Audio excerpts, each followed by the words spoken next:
Hi, welcome to the Big Bear Homestead. And today, in our preparedness series, we're going to talk about water.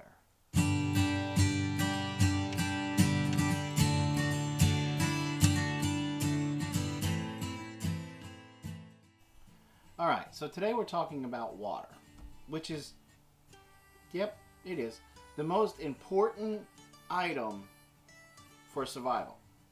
But it's also the most overlooked item. People take water for granted.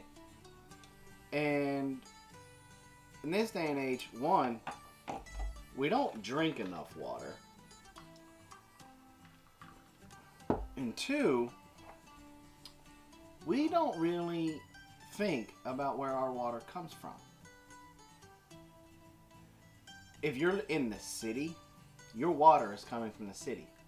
So if anything happens to make that utility hiccup, whether it's a power surge, power outage, an accident, construction, busts a pipe, that could put you without water.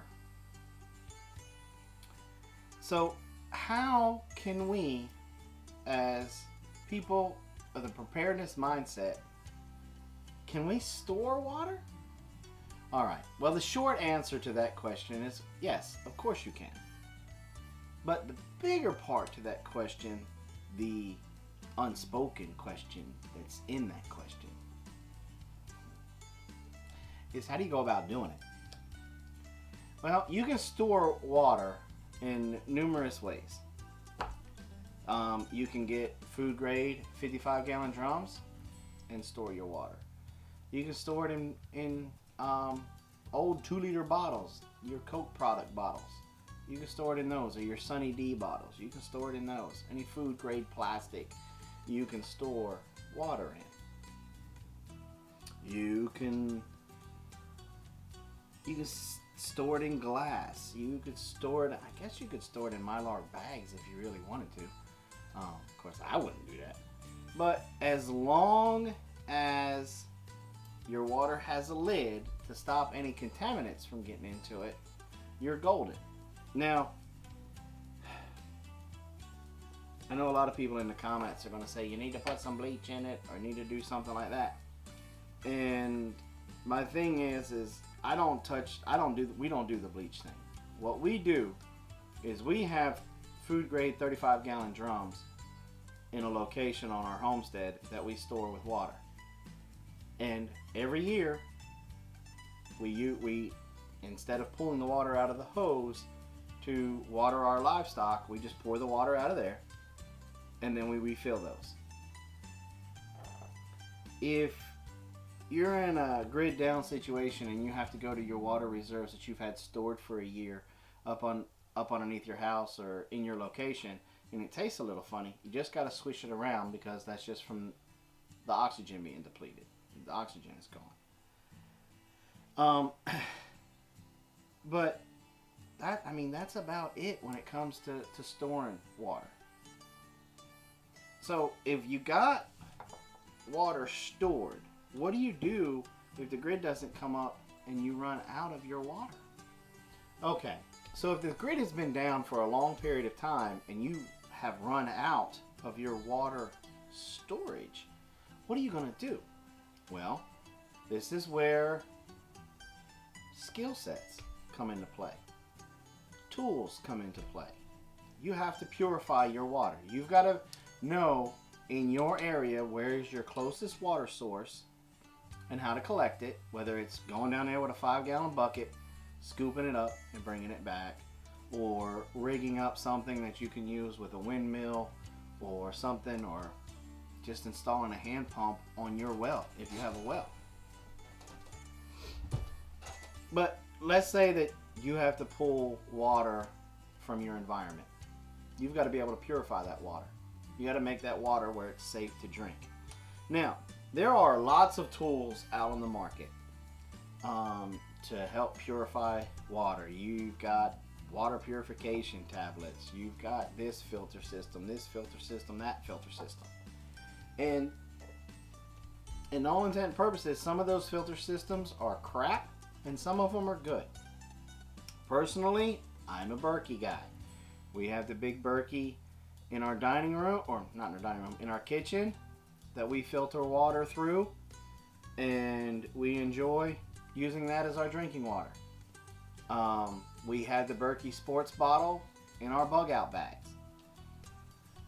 I'm not a fan of the Life Straw. I've heard too many bad things about the Life Straw, and I've seen somebody have to try to suck so hard they almost caved in the back of his head to get it to work. I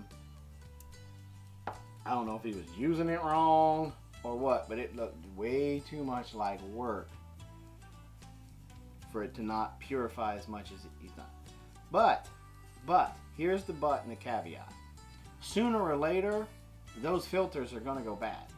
You're going to filter your, because each one is only good for X amount of gallons. So then what do? Well, remember this. If you don't listen to anything else in this video, remember this. When purifying your water, the safest way to know beyond a shadow of a doubt you've killed everything is to bring that water to a rolling boil. That means it's boiling good. And let it boil for 3 to 5 minutes. Preferably closer to the 5-minute side. But if you're just dehydrated, then, I mean, you can take that risk. But an extra 2 minutes is really not going to be life or death, in my opinion. Let it roll. Let it boil, let it boil, let it boil, because then that boiling water, it's up to a temperature that it'll kill everything. And then you let it cool back down, and then that water will be safe to drink. So that's basically it. If you're storing your water, make sure, let's recap. If you're storing your water, make sure your container that you're using is a quote-unquote food grade container, especially if you're using plastic. Make sure that you have a way to seal the top. Replace it every year. If you go to and you have to use it and it tastes funny, swish it around. It's just from the lack of oxygen. But if you're still a little worried about it, boil it. If you run out of your stored water and you have to go get water from your environment, you have to purify it. Whether you're using water purification tablets, whether you're using some type of a filtration system, and the end all can't beat it, definitely got clean water, boil it. And for how long? 3 to 5 minutes, preferably closer to the 5-minute side. And what type of a boil does it have to be? A rolling boil. So I hope this video has helped you guys out with water and water storage. It's not that complicated of a process. Again, Coke bottles are okay. Just make sure you clean it out really well. Food grade plastic barrels are great. Go to the Coca-Cola companies, see if they'll sell you their old syrup barrels. Those are good things to use. You can harvest rainwater in a pinch. Just do what? Purify it. That is right, purify it. Good job, Simply Circus. I heard you. I knew you were answering that question. And that's it. And this little bit of information will keep you alive. Well, that does it for this week in our preparedness series. Don't forget to come back next week, because you never know what we're going to talk about, because to be honest with you, neither do we. So, thanks for coming by the Big Bear Homestead, and like always, have a nice day.